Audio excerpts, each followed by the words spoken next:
Yay. All right. Hello, everyone. Happy Wine Wednesday. We are here at Cueva Bar in San Diego, California, with Miguel from Lafken Artisan Wines and Lauren. Of course, you know Lauren from Copa Fina. We'll be talking about wine. The winemaker himself is going to be telling us about some of the wines.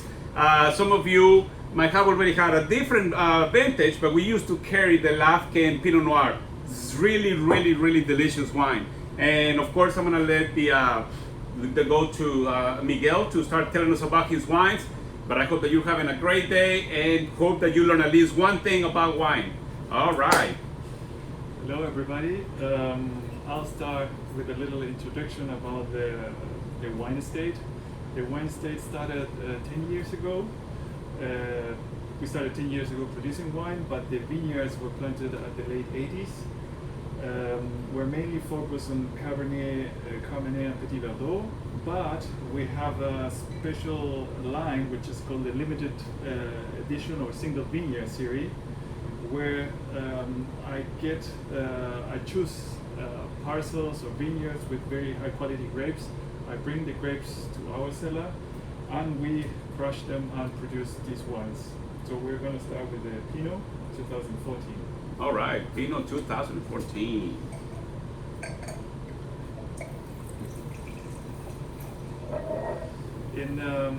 In comparison with normal Pinots from Chile, this Pinot it's quite different because in Chile the winemakers tend to produce Pinots in an Oregon style, very oaky, dark color, and what I'm trying to do here is just produce a Pinot more style South Burgundy with a lighter color and lots of aromas.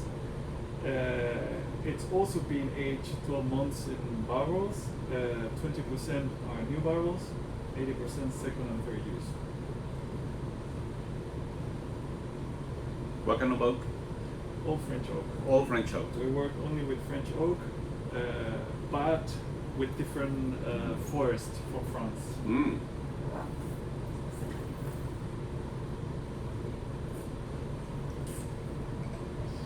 This is delicious.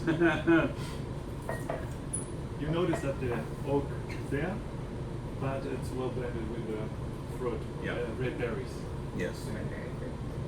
and decent acidity. What are the soil types in this vineyard? Leda, it's coming from Leda Valley. A Leda Valley is it's a valley which is more or less 10 kilometers on a straight line from the coast. So it has a strong influence from the ocean. So it's a cold weather valley, cold weather climate valley, and the soils are granite, and the vineyard is planted on the slopes. Oh, nice. Is there granite in Burgundy as well? No, you have more calc. Okay. Burgundy is mainly calc Okay. soils. Curious. Ah, difference, huh? Little different. Granite and calc. Very cool.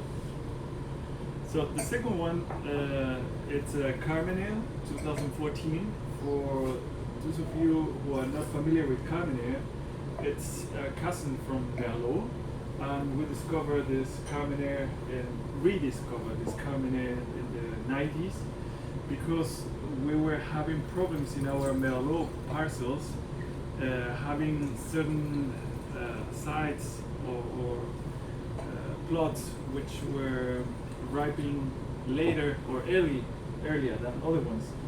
And there is a specialist from France who came to Chile and discovered that these late ripening vineyards from Merlot were actually Carmener. And Carmener, it's a very, very old variety from Bordeaux, which was very famous there. And after the phylloxera crisis, it disappeared. Mm. And today, Chile is kind of making lots of efforts to put Carmener like its flag, its wine flag for the world. Like Zinfandel from California, Shiraz from Australia, we're working on the Carmener. I personally think, although we produce nice Carmeners, the best variety for Chile is Cabernet. Still for me, Cabernet. for actually. Nice, nice. I think I can relate to that. Probably, I don't know. I want to say 5 years ago, maybe I had my first Cabernet, or 6 years ago, and the first time I didn't like it, and then I met a different wine importer, and she was telling me about Cabernet, and I'm like, I don't know. I was very kind of turned off from the first time, but this second time I had a Cabernet, it was amazing, and it was from Chile. So I think, yeah, Chile's already doing a good job at putting Cabernet back on the map, right? I think. Yeah, and because most of Chilean winemakers are trying to put it as an important variety, they have been also working a lot, trying different things, harvesting late, harvesting earlier, working with different woods or barrels. So we are doing quite well at the moment. Yeah. Cabernet quality. Yeah. So is it late harvesting or early harvesting? This one is particularly late harvested because we are trying to burn as much pyrazine as possible. Pyrazine is a molecule that produces these jalapenos, green pepper aromas, and we're trying to reduce them. Otherwise, it's too tiring. Otherwise, it's just It's only that aroma. So in this case, it's a very elegant Cabernet where we are also having plums, aromas, and berries. Absolutely. How do you call that chemical or molecule? Pyrazine. Pyrazine. I'm very sensitive to pyrazine. I pick up the peppers all the time. I'm like, oh, green pepper, red pepper, pink pepper, like, you know. Yeah. It's pretty good.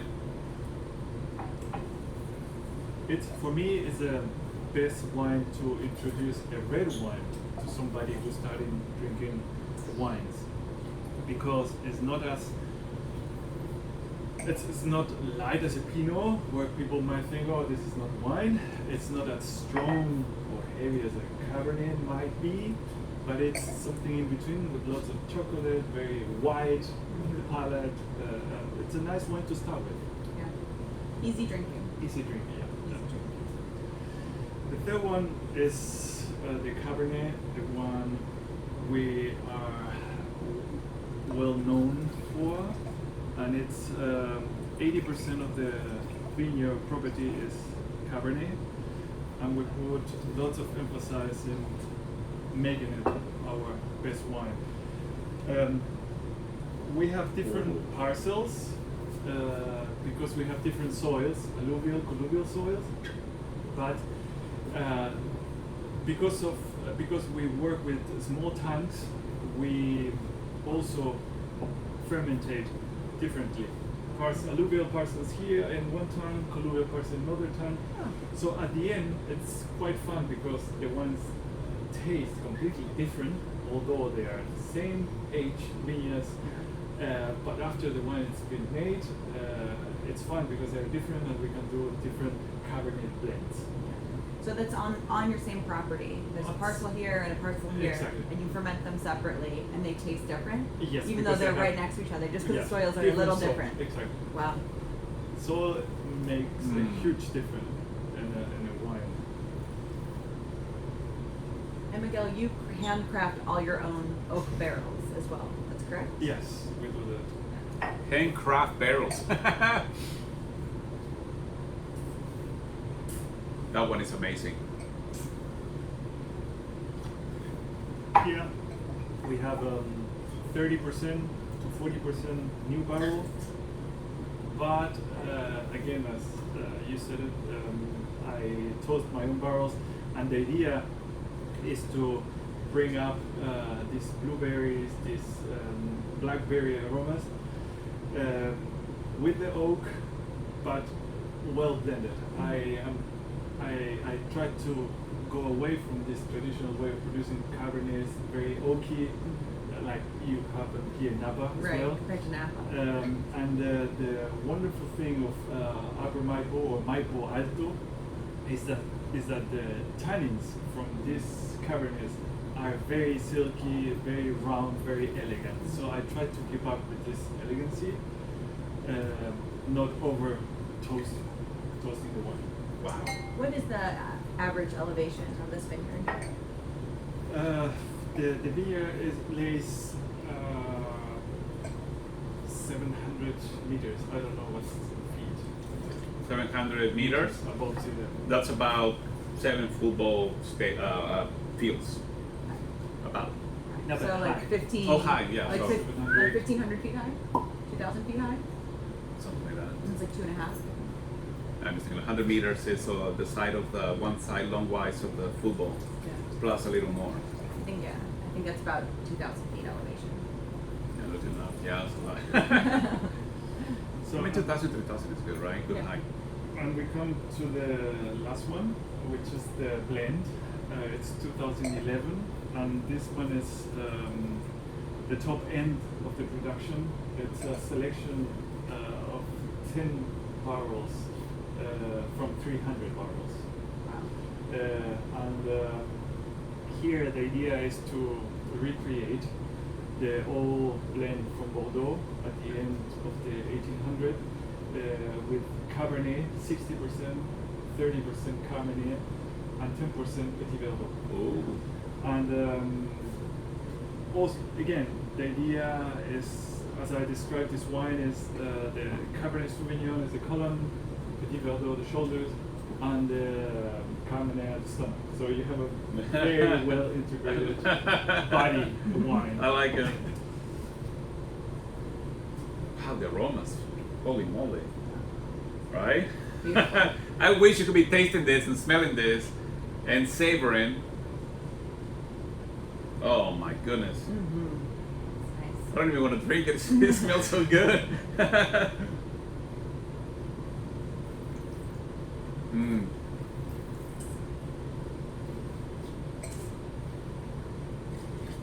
When you said the old Bordeaux blend, so it changed a little bit?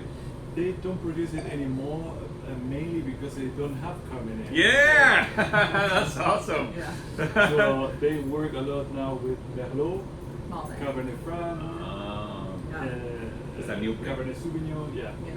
But this is how it really used to be before the phylloxera crisis. Okay.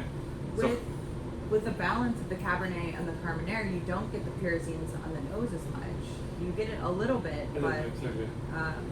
the fruit also is really nice. It's bright and bold. Mm-hmm. it's very complex, but easy to drink. I don't know. It's kind of like an oxymoron. Mm-hmm. I mean, this is wow. This is really good. Mm.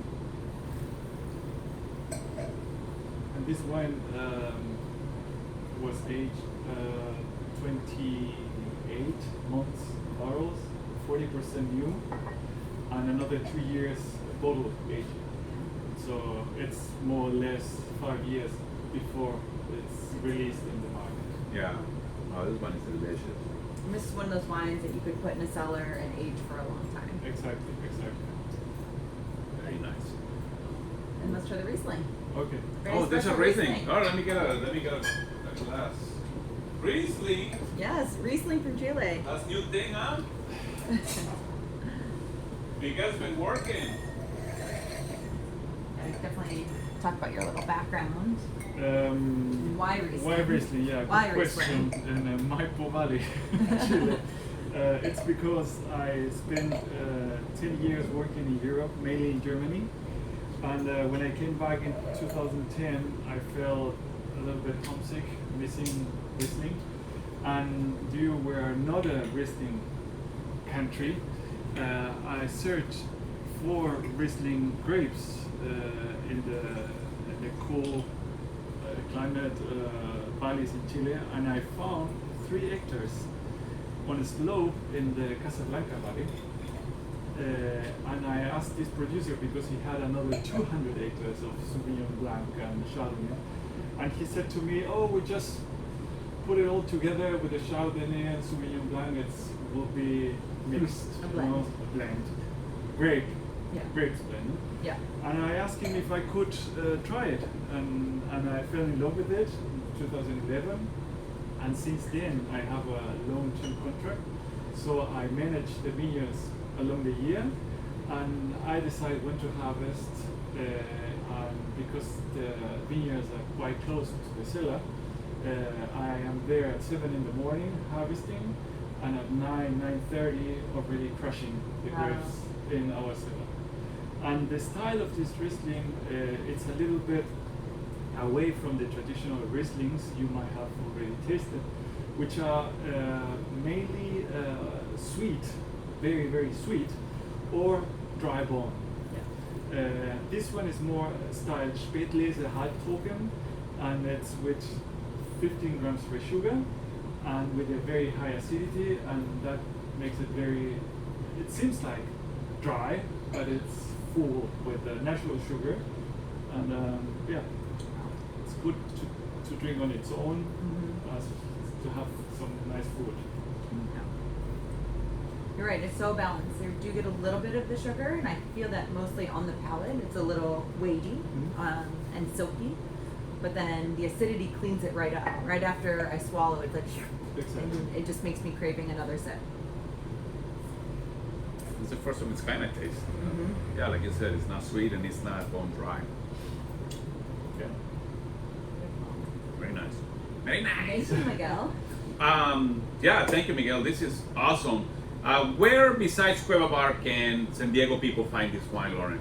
Ooh, a big supporter of Lafken is at Caro in Encinitas. She runs a Peruvian restaurant. Oh, yeah? Loves Miguel's wines. Oh gosh. Where do you San go to Diego that? Wine Company. Okay. You can Whetstone? find it. Whetstone, of course. Retail at San Diego Wine Company. Okay. Well, there you go. And if also you can go on to copafina.com Yes. and find where this wine, find out where you can find and drink and enjoy this delicious wine. Yeah, I think anything else that you'd like to share with our viewers, Miguel? No, I'm happy if you have the chance to try one of these wines. I'm sure you like it. Amazing wine, guys. So stay tuned for wine updates, so you know that when we have it at Cueva Bar available again. Or check out copafina.com. We're Cueva Bar, located in San Diego, California. Thanks for watching. Bye. Gracias.